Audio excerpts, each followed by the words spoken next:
ika donga nyena mi nye wulika joni jatemine do aku ngono kunafuni chama dara nywanga nga shuina amina kunafuni jonjo dama mini nye senekelaw ye ika don senekelaw amina kunafuni jonjo dama shuina mimi songa fsa kosobe kunafuni mitalike ka nyeshi mima ode ministre mi nabe sena kuna Modibo Keita nere burangelu ika don Modibo Keita bora cliff line ka kuma do fo television na sena kuka ani angere geleaka o ba dira ka fo ko inde tulongay onye mi jatemine ni ngalo nyerebe ika don minumbe angere kuka ka nyina bo jamana kono sena kelo ka se ka angere soro lafia la bara ingela ru bulu nyina fo ka tuti na ya njamba fo ngo bara tiena sabuna Sénégal dugu chaman de be SMDT be zone minuna minu nyere Sénégal nolu daya an wele téléphone na ka fanyi anga émission chama se veje ka fola ko olu ka correction bokoti ka fli sabla angere masoro do take kabaye no ye manyo e do tara nyoda sablo ba don angere masoro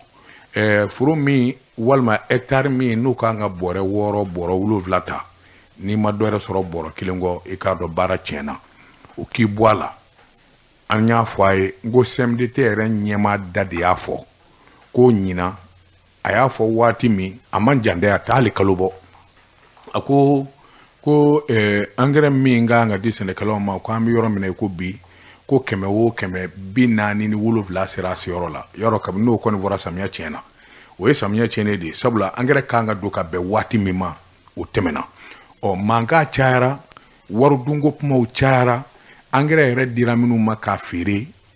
angere sana minu mbulu ko kata di Sénégal ma puma chara mi nye fli chama ye Sénégal ko ni nye chamange o ye jalaki bi ikado nyemoka jalaki minu mbina o ere de kara sababu ye mi nye ministre de l'agriculture Modibo Keita kunungo ani kuna sini akabo aywa television subala kabi kunafuni dike ay kunafuni min difana engrais frelo maçon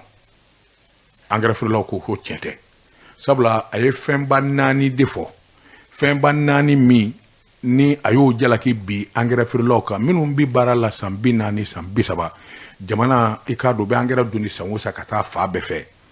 engrais frelo bi jakulula jakulu mi ni onyama de Yakuba Kulubali fana ya jabi o kuma nunu ngele kuma nunu be fora to akade la neni aywa journaliste Seydou Traoré anine an var la nyanga famiyali bi se kana chugumi sabla kuma ma foto akana bi yereke Sénégal famba bele jile bi bonanga dime ministre ye minvo bamana to bukana an zegera ka bamananga la ka befo an woni nyana anya befo aywa Sénégal engrais firelaw kan nyema fana no Yakubai o fana se ya jabi tuabukana an nyeni bele jilele ma bamanangana wasa mo bi famiyali soro o kuma famba na koyi ni o bana amba la je kuna foni dafa minumbe anulu di aywa nego krafe amba la je ministre de l'agriculture a kuma minu vangolu lame jabi minu fana daru ka ngo fana lame min ye sene ambo kena ka Mali sene ke jamana ye Mali jamana ye min wakili ana balo donen be sene na kosobe sango san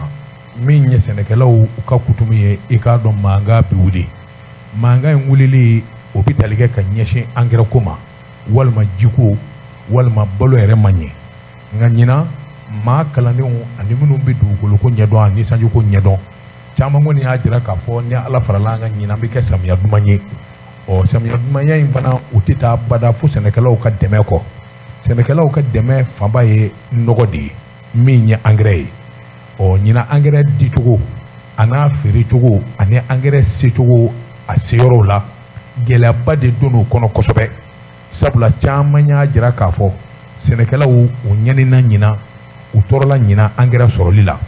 jamana dun min fɔra sɛbɛnfuraw la jamana bɛ san caman i jɔ ni angɛrɛ ye wari caman de bɛ bɔ jamana yɛrɛ fɛ waasa angɛrɛ sɔngɔ bɛ nɔgɔya ka sin sɛnɛkɛlaw ma nka ɲinan da in gɛlɛyara fo k'a fɔ k'a to ten samiya yɛrɛ bɛ ɲini ka se tilancɛ la walima samiya bɛ ɲini ka ban nka hali bi n'a ka bi sɛnɛkɛyɔrɔ dɔw bɛ yen olu ma angɛrɛ bɔrɛ kelen sɔrɔ ka k'u ka foro kɔnɔ o damada kɛra gɛlɛyaba ye jalakiw bi bin ɲɔgɔn kan fan bɛɛ fɛ engrais feerelaw bi jalaki min ye ministre so min wakilu donnen bɛ sɛnɛ na o fana bɛ jalaki nka tile fila in na min ye kunnafoni jɔnjɔnw ye ani hakili ɲumanw sɔrɔ la munna ɲina engrais ko gɛlɛyara ministre yɛrɛ ye min sɔrɔ ka fɔ a la tubabukan na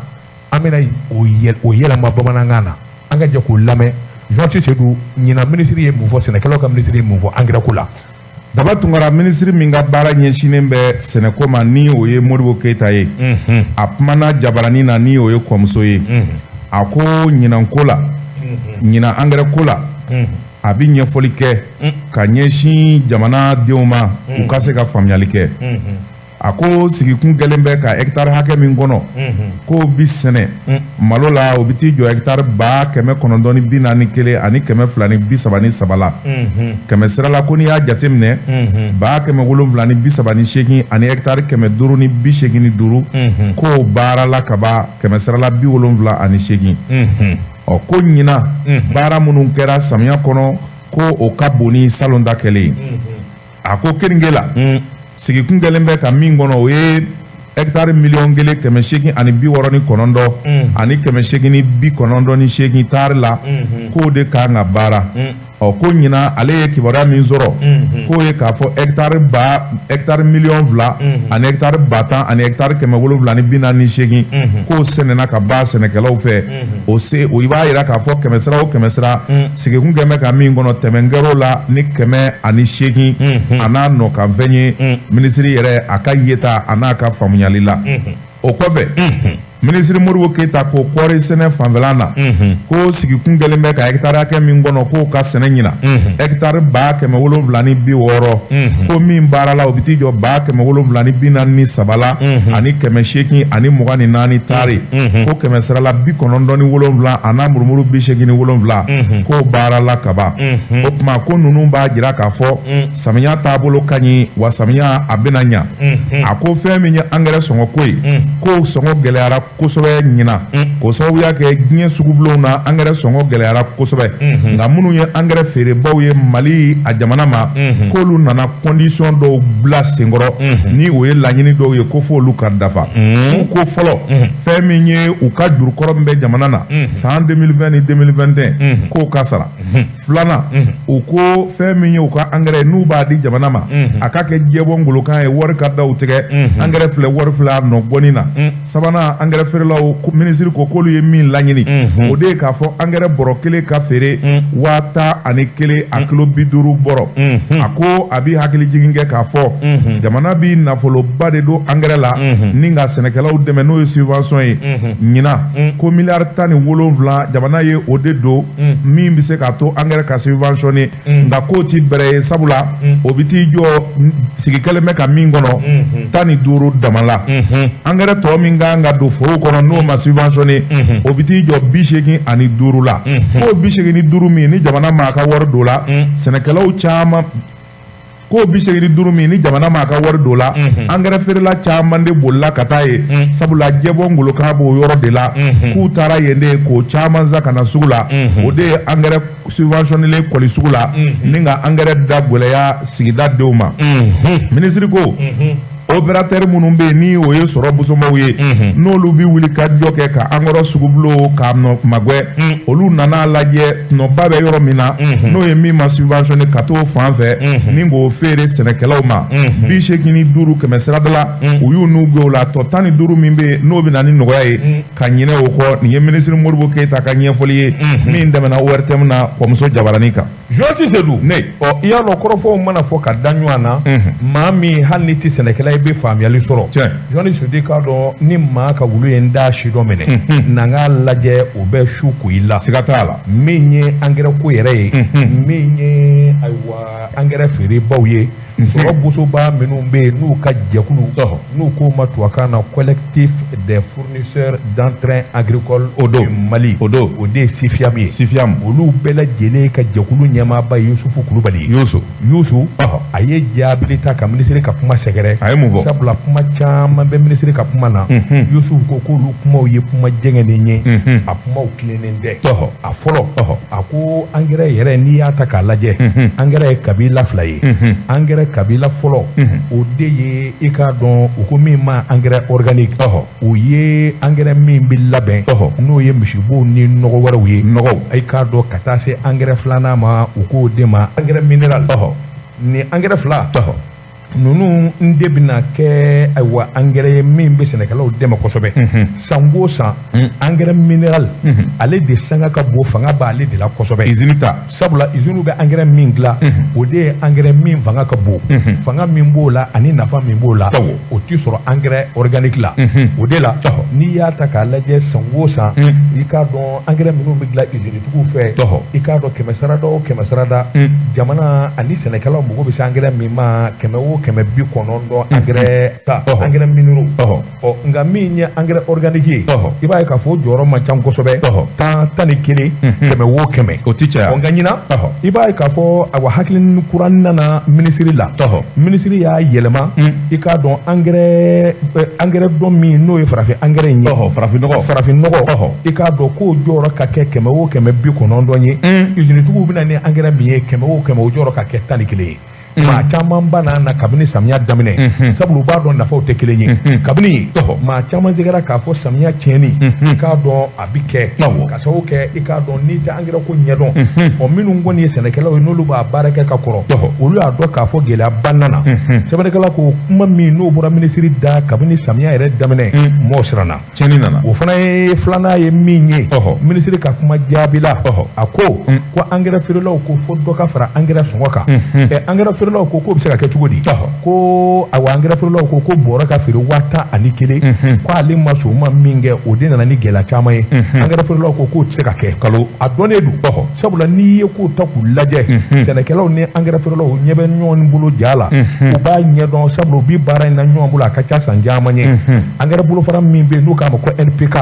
taa sugu kɔnɔ i b'a ye k'a fɔ a bi feere dalasi 7,500 o y'a cayalen n'o fana bɔra min bɛ yen n'u k'a ma ko urée nɔgɔjɛni 6,400 o don o yɛrɛ y'a cayalen koyi a ko n'o fana y'i bɔ yen i b'a ye k'a fɔ ayiwa a gɛlɛyara ka gɛlɛya a taara se fo 6,700 ma n'o y'i bɔ yen a k'u ko min ma ko DPA 8,400 o don o yɛrɛ fana ma san kosɛbɛ ɲinan sɛnɛkɛlaw magoba ma don a la kosɛbɛ n'o tɛ a kelen-kelennin min feerela a dɔw feerela 8,000 dɔw feerela 8,200 o don a ko n'i y'a ta k'a lajɛ min ye ayiwa engrais di minisiri ko sɛnɛkɛlaw engrais feerelaw ko k'u tɛ engrais di fo jabo ngoloka warijɛ o bɛ se ka kɛ cogo di jamana min bɛ ni se t'a ye olu dun ye jagokɛla ye ni sɔrɔ bɛ jamana na sɔrɔ tɛ jamana na olu b'a dɔn i k'a dɔn olu bɛ se k'o wajibiya cogo di o kuma ma tɛmɛ olu ni maa cɛ wa olu m'o fɔ a tɛ yen a filanan i k'a dɔn ko ayiwa engrais feerelaw ko wajibi fo k'u ka juru kɔrɔw sara juru min bɛ yen san 3 san 4 yalima e ye feerekɛla ye yalima waati i man k'o ɲininkali kɛ wa o bɛ kɛ n'o ɲininkali kɛra o ye kojugu wɛrɛ wa yalima o bɛ na ni kuma wɛrɛ de ye o ka kan a ko n'o tɛ olu ma gɛlɛya foyi don engrais dili la walima a dicogo la o kuma minisiri ka kuma jaabi i k'a dɔn o den nin ye ka taa bila min ye u ka juru min bɛ faso maliba la i k'a dɔn engrais subventionné na san minnu na o tɛ bi ye o dɔw ye san 3 ko ye a dɔw yɛrɛ ye san 2 ko ye a ko minisiri ye min fɔ san 2020 engrais ma subventionné a ko o kuma ni o kumaw fɔra k'o dɔn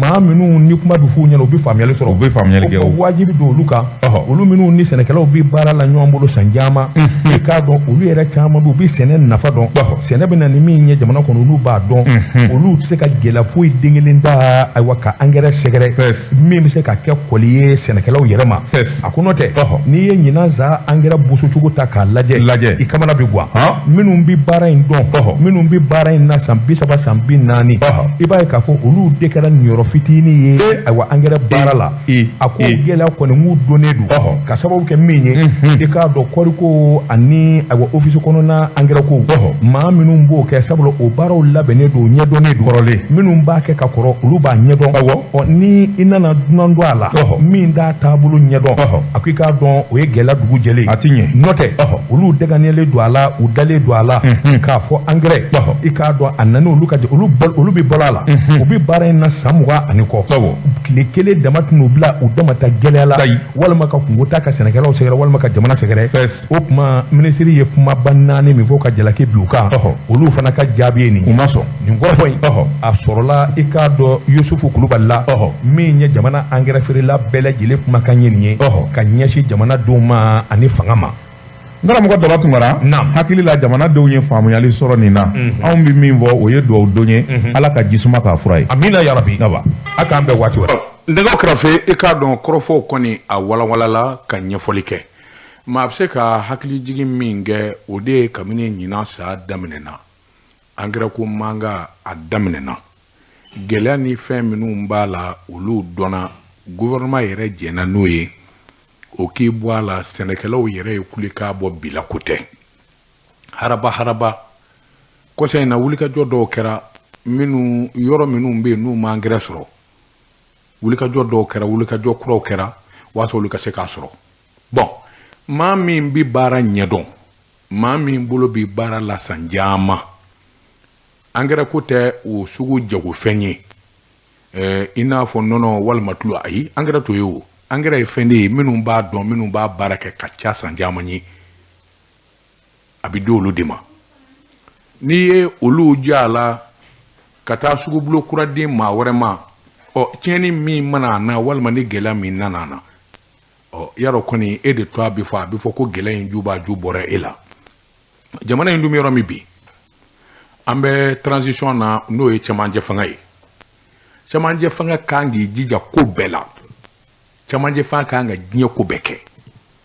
jamana denw bɛ lafiya cogo min jango sɛnɛkɛlaw ni bagan maralaw ni jɛgɛmɔnaw olu ka hakɛ bɛ se ka dafa cogo min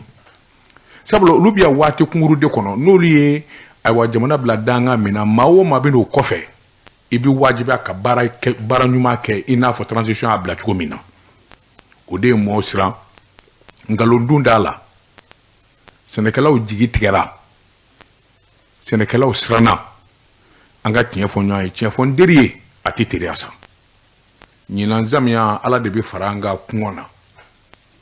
ni n ma kuma terijuga fɔ a tɛ faamu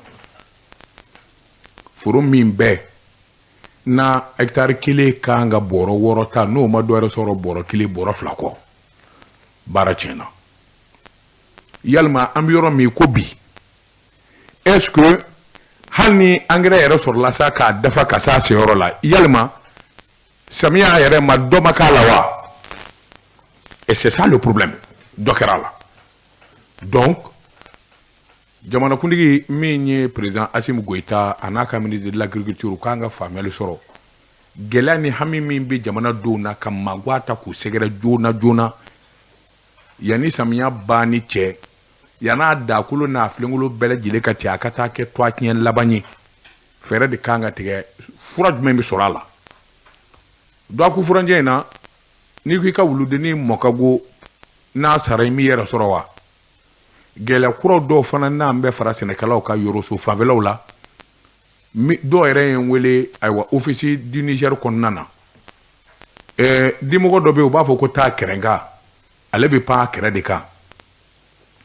o dimɔgɔ façon walima o ndɔn façon de bɔlen don kɔsɛ in na o yɛrɛ kɔni o ye discours ba de ye sabula n'o firila kɔɔri kala la a bɛ ji de min k'a a bɛ kɔɔri ji min k'a ba tayi a furabulu bɛɛ bɛ ja ka bɔ ka bin o ye kɔɔriko bannen ye o yera yɔrɔ so a yera CMDT fanfɛlaw fana na asafurula a yera office du Niger kɔnɔnaw na ne ye kuma in kala radio jɛka fɔla journal dɔ de y'a sɛbɛn nka mɔgɔw tilala kɛ n wele k'a sɛbɛntiya Fana ani office kɔnɔna na o tuma n'a ma ɲɛ ko jamanaden bɛɛ ka hakilina ye kelen ye an bɛɛ ka miiri ye kelen ye sɛnɛkɛlaw dɛmɛ ye yɛrɛ dɛmɛni de ye sabula wari kasabi min bɔra ka don ni engrais ko in na a fanga ka bon kojugu miliyari 17 bon n'a fɔra ko labanna nin cogo in na a bɛ mɔgɔw kamana gan ala ka hakili ɲuman d'a ma nɛgɛw kɛrɛfɛ i k'a dɔn min ye dafa kunnafoni ye an kun ye layidu ta n ko ni nin banna an bɛ dafa kunnafoniw di i k'a dɔn kunnafoni min ni o ye ne yɛrɛ tɔnsi jɔ kosɛbɛ o de ye minisiri kɔrɔ min ni gɛlɛya kelen bɛ k'a sɔrɔ Ibrim Boubacar Keïta ka minisiri kɔrɔ don n'o ye madame Buwarɛ Fili Sisɔgɔ madame Boire Félix Soro i k'a dɔn a bɛ ne ka san bɔ sa a minɛna a bɛ kaso la a minɛna fɛn min na i k'a dɔn a kelen dɛ sabula ala ka hinɛ premier ministre kɔrɔ la Sumɛlɛ Bobo Mayiga i k'a dɔn a n'olu bɛɛ lajɛlen minɛna kutumu kelen kɔnɔ o de ye waridun ye waridun in bɛ tali kɛ ka ɲɛsin sɔrɔdasiw ka marifa sanko kuma min kɛra IBK tile la o b'a la jamanakuntigi kɔrɔ ala ka hinɛ na Ibrahim Boubacar Keïta o ka avion sanni sɔngɔ kelen ma fɔ a la dɔw ko miliyari 14 dɔw ko miliyari 40 dɔw ko miliyari a ka ca donc camancɛ fanga nani a y'o dossier wuguba k'a wuguba a wugubalen i k'a dɔn transition yɛrɛ daminɛ n'a hakili b'a la i k'a dɔn Bube Philippe Boire ka taa se ministre wɛrɛ ma dɔw bolila kamalen jɛmani min kun ye kamalenba ye tan a tɔgɔ ye di Surakakɛ fa tun bɛ présidence la Ben Barka olu bolila kusukusu olu sɔmina a fiɲɛ fɛ yɔrɔ olu ye duuru do fiɲɛ na bref alors donc fili kɔni a bɛ san kelen bɔ a bɛ musow ka kaso la min ye boli ayiwa dɔgɔkun tɛmɛnen a ye lɛtiri kɛ a ye lɛtiri sɛbɛn k'a ci jamanakuntigi ma min ye Asimu Goyita ye lɛtiri in koloba ye a ma yafa deli kɛ dɛ k'a fɔ ko yafa ka k'a ma ayi a ye hakilijigi de kɛ jamana cɛra kisɛw ani jamana kan ka taa bolo minnu kan a n'ale yɛrɛ ka hadamadenya bɛ dango min na fili ko ka kuma surunya a ye a ko ale si bɛ yɔrɔ min na bi girin ni wulikajɔ dɔw bɛ yen a n'o mankan denw bɛ yen mɔdenw bɛ yen a minɛna fɛn min na fana a m'a fɔ k'a bɛ boli a ɲɛ nka n'a ɲɛɲinina ale minɛnen bɛ a bɛ ne ka san kelen bɔ a ma ɲininka sɛgɛsɛgɛli ma kɛ sariya minnu b'ale bolo waasa a bɛ bɔ ko in kutumu kɔnɔ i k'a dɔn hali bi n'a ka bɛ damasow ma o tuma fɛɛrɛ ka tigɛ jamana fɛ sa kiiri in ka kɛ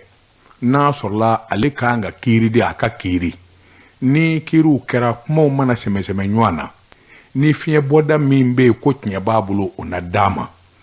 n'a sɔrɔla fiɲɛ bɔda yɛrɛ tɛ yen ni min kan ka kɛ ɛlɛ ni o ka dɔn ni maa yi i ta ni i bila dɔn i nikun bɛ lafiya ale dalen don a la jamanakuntigi Asimu Goyita ale de bɛ jamanaden bɛɛ lajɛlen ni sanjɛ a dun dalen don a ka fasoden ɲumanya la a dalen don a ka tilennenya la a ka dabali tigɛ ka fɛɛrɛ tigɛ min bɛ se k'a to ale Philippe Boire i k'a dɔn ale a ka kiiri bɛ se ka tɛngu a ma ɲinɛ muso caman minɛnen bɛ ayiwa i k'a dɔn bole minnu bɛ yen san caman dama magaw ka kuma na vraiment a bɛ jamanakuntigi hakili jigin o fana na ni sariyatigiw kan ka wulikajɔ min kɛ joona joona o ka kɛ fili ka kuma filɛ kuma koloma ye nin ye ayiwa aw yɛrɛw b'anw dɔn kuma dɔw la n'anw kɔni daturula jɛkafɔ mikoro in na tiɲɛ don anw kɔni da ye baroja ye dɔw k'a ma ko kuma ɲaga an taara an kɔni ne ye lɛtiri in kala a don n baarakɛɲɔgɔn min bɛ yen n'o ye Seydou ye o tora ka kumaw cɔrinjɔri a ma bɛn fili ma a ye lɛtiri ci arajo ɲɛmaaso ma k'a fɔ jɔngo la an y'a ka lɛtiri kalan nka ale y'a kalan ale ye sɛbɛnni kɛ hakilina min kɔnɔ a ma kalan o kɔnɔ a ta ye tiɲɛ ye juma tɛmɛnen ni ma fili fili ye lɛtiri min di arajo ɲɛmaaso la an seginna a ka lɛtiri kan ka kuma in fɔ a fɔcogo la k'a kɛ to ɲini k'a fɛ madame Boire fili ni min b'a dɔn walima ni maa min ka surun a b'a fɔ a ye ko anw da tɛ juguya ye sabula kuma kɔnɔna na a bɛ komi an ye kuma dɔw fɔ minnu ma taa jimi sira fɛ o kuma an bɛ yafa deli a fɛ an ye yafa deli a fɛ jɛkafɔ la wa an bɛ segin a kan tuguni ka yafa deli a fɛ min ye ne ni journaliste Seydou to a la anw de filila n'o tɛ a ka lɛtiri ma sɛbɛn o cogo la nɛgɛw kɛrɛfɛ kana nin dɔnkili in bɔ a la n bɛ segin ka na joona i k'a dɔn Duwaku Furanjɛ kibaruw la i k'a dɔn fasiri sɛbɛn dɔ bɛ yen a to a ye ko la révélation ale tun ye sɛbɛnni dɔ kɛ politiki kuma don a ko kamalen ngana dɔ bɛ yen politiki ngana ba nka min laban n'a bɛ ne ka kɛ jitɔ ye o de ye dɔgɔtɔrɔ Umaru Mariko ye ngana n'i bolila jafarinya kama ka boli ni m'i jɔ k'i kɔfilɛ i laban bɛ kɛ maa jitɔ ye yalima ko Umaru Mariko ta in bɛ ne ka ko ye wa kabini don min n'a fɔra ko Umaru Mariko ko ayiwa lakanabaw bara k'a nɔbɔ kuma in valaw de mɛnna dugu kɔnɔ k'a ta don la fo bi maa ti Mali kɔnɔ min ko ɲɛ dar'a kan dɔw ko a bɛ Faransi ambassade la dɔw ko k'a bɛ Abidjan dɔw ko Umaru Mariko sera Faransi nka kuma tiɲɛ ye min ye maa kelen de ye min bɛ se ka kala turu k'a fɔ Umaru Mariko taara nin yɔrɔ in na nin ka bon hakili ma ni maa min bɛ dɔgɔtɔrɔ Umaru Mariko dɔn en tout cas fɛn min y'a anw ka génération ye an kɔni b'a dɔn sabula a ye kɛlɛ in daminɛ anw ɲɛna fo bi cɛfarin don ngana don maa min n'a tɛ sira kumasi tɛ cɛ a ja tɛ tigɛ a bɔra gɛlɛmanw kɔnɔ o ye Musa Tarawele ka fanga waati ye a donnama in kama Umaru Mariko ni cɛ min kun bɛ da jafarinya ni jagɛla la ka ɲɛsin fanga ma a maa ka dɔgɔ minnu ye kɛlɛ kɛ u m'u dogo minnu ye kɛlɛ kɛ u ma taa don fɛn kɔfɛ fo ka kɛlɛ kɛ vis-à-vis denmisɛnw ɲuman na vis-à-vis de Kinshasa dɔgɔtɔrɔ Umaru Mariko b'o la hadamaden i m'a kɛ cogo o cogo i k'i wuli kuma dɔn ka bɔ dumuni kunna i mana sigi dumuni duma kunna i wuli kuma dɔn o de ka ɲi yalima o gɛlɛya de Umaru Mariko sɔrɔ wa sabula a kɔlɔsira min ye lakɔlidenw ka tɔnba min bɛ yen min yɛrɛ kɛra sababu ɲuman ye démocratie kana jamana in kɔnɔ Umaru Mariko jɔyɔrɔ barika bonyana na kosɛbɛ sabula ale de tun y'a kɛlɛkɛcɛ ɲɛmaa ye fɛn bɛɛ tigɛra k'a ɲini u k'a fa k'a bugɔ k'a fa walima ka mugu ci a la walima k'a da k'a kantigɛ a bɔra o bɛɛ la ala nana ni démocratie ye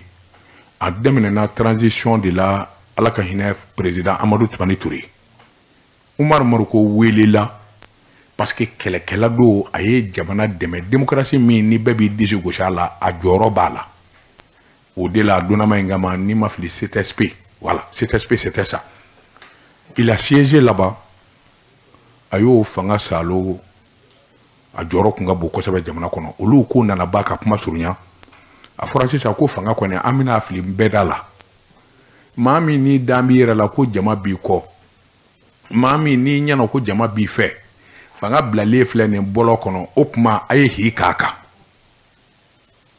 a donnama in kama i bɛ fanga ɲini ni tɔn de ye o ye parti politique ye hakili b'a la min ye Umaru Mariko ani teriw ni dɔnbaa dɔw farala ɲɔgɔn kan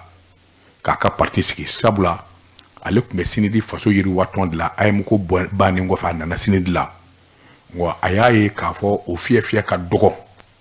maa min bɛ o ye ngana ye n'o ye Mundaga Tali ye maa si tɛna kɛ candidat ye k'o bɔ o tuma a ye wala tɛmɛ sinidi kɔnɔ k'a yɛrɛ ka parti dayɛlɛ min ye Sadi ye Yawuru bi kungo fanga ɲiniw baara nana kɛ a ma passé kabini Umaru Mariko kɔni ma passé o la a ko nana gɛlɛya sabula fanga mana o la a mi ko a da min na k'a daminɛ Alpha Umaru Konare kana Amadou Toumani Touré la en tout cas fanga si mana a ma kɛ ayiwa ngwara daba ye min na nka o n'a ta bɛɛ min ye député bulo ye a y'o sigiyɔrɔma caman kɛ a bɛ bɔ dugu min na n'o ye Kɔlɔnjɛba ye fasolamaw dalen kun don a la kosɛbɛ nka kɔsa in na de i k'a dɔn ayiwa tiɲɛni donna ni fasolamaw cɛ ni a hakili yɛrɛ b'o la jugaramɛkɛ dɔ bɛ yen o fana kun ye député ye Adi Ɲagadu Jo Walaki awɔ Jo Adi Ɲagadu de Umaru Mariko ka nburu sisi koyi sabula Umaru Mariko kun b'a fɔ a fasolamaw ye ko wari tɛ sɔrɔ députéya la ko foyi t'a la olu kɔni nakun ye fandanw ni dɛsɛbaatɔw ni maa kamana gɔnenw ka kɛlɛ de n'o tɛ députéya foyi tɛ sɔrɔ a la Adi Ɲagadu jugaramɛ don a ka kɛko député ɲini na an kɔrɔkɛ dɔ tun bɛ baara kɛ ORTM na Siriki n y'a dɔn Siriki ka ɲinini in de senfɛ Umaru Mariko ko binna sabula u nana a dɔw RPM ni Adi Ɲagadu ninnu tɛgɛ bɛ ɲɔgɔn bolo Adi Ɲagadu taara Kɔlɔnjɛba a ko wari min bɛ sɔrɔ députéya la a donna a da la k'a fɔ san damadɔ min ni Umaru Mariko y'o k'a la a y'a wari jateminɛ k'a jateminɛ a wari kasabi kun ka bon hakili ma a bɛ miliyari bɔ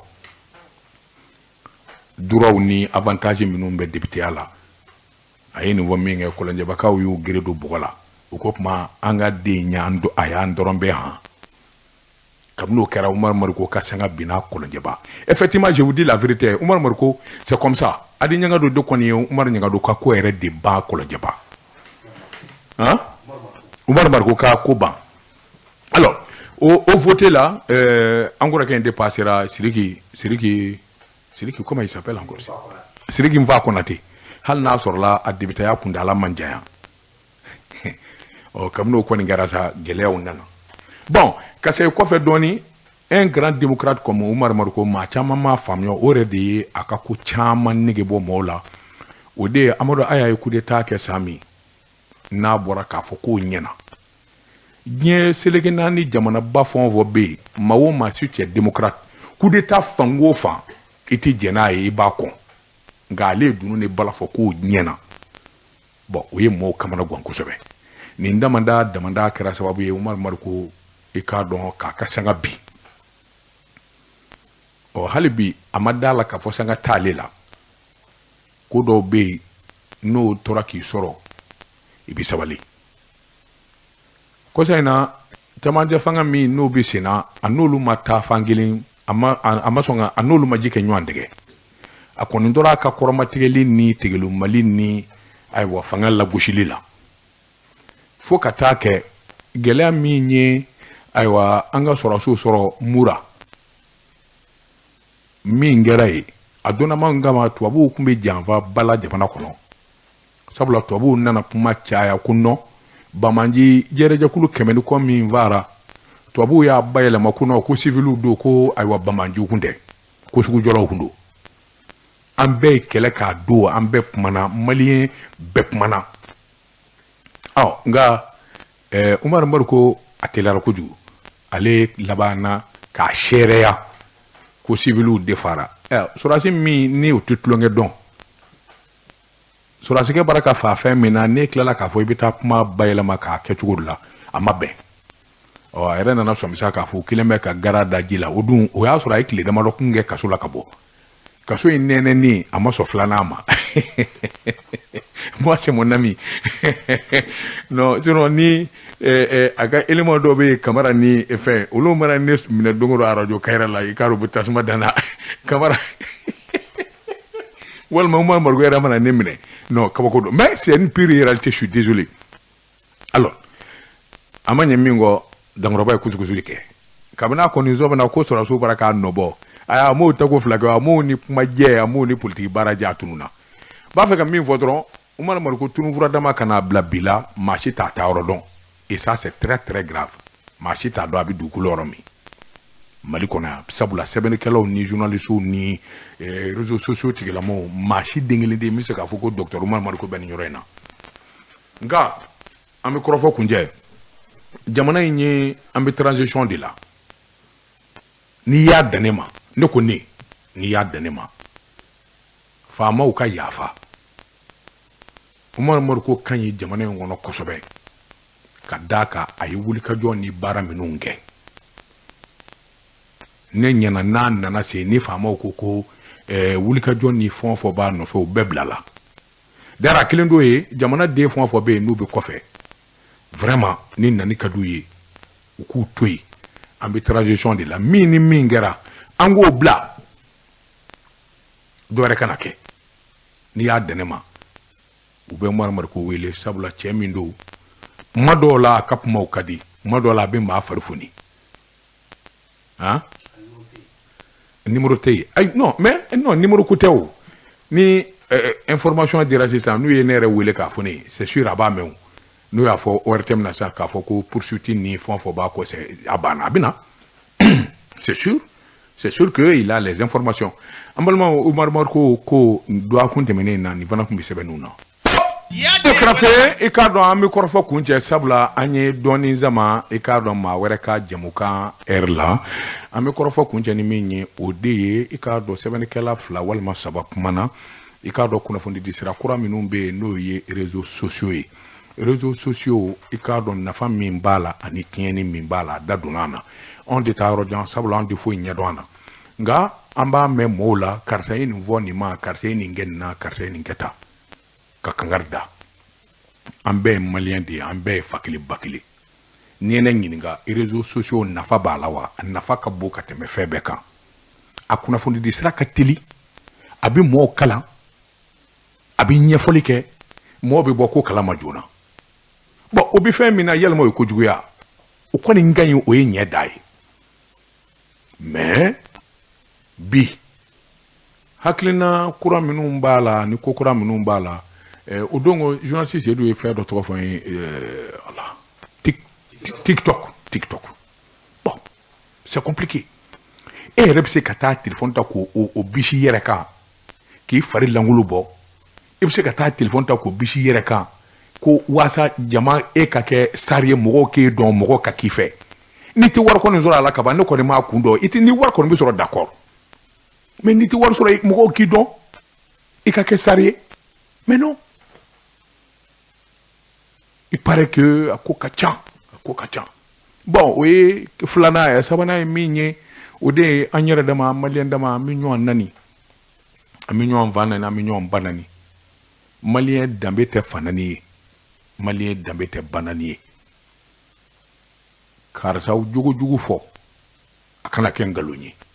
kangari da karisa ye a kana kɛ nkalon ye yɔrɔ maa si yɛrɛ tɛ to yen a ko yɛrɛ la bilen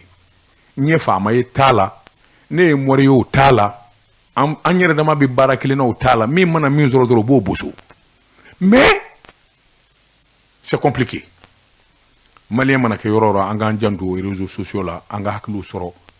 an ka fara ɲɔgɔn kan an ka kɛ fa kelen ba kelen o de ɲɔgɔn tɛ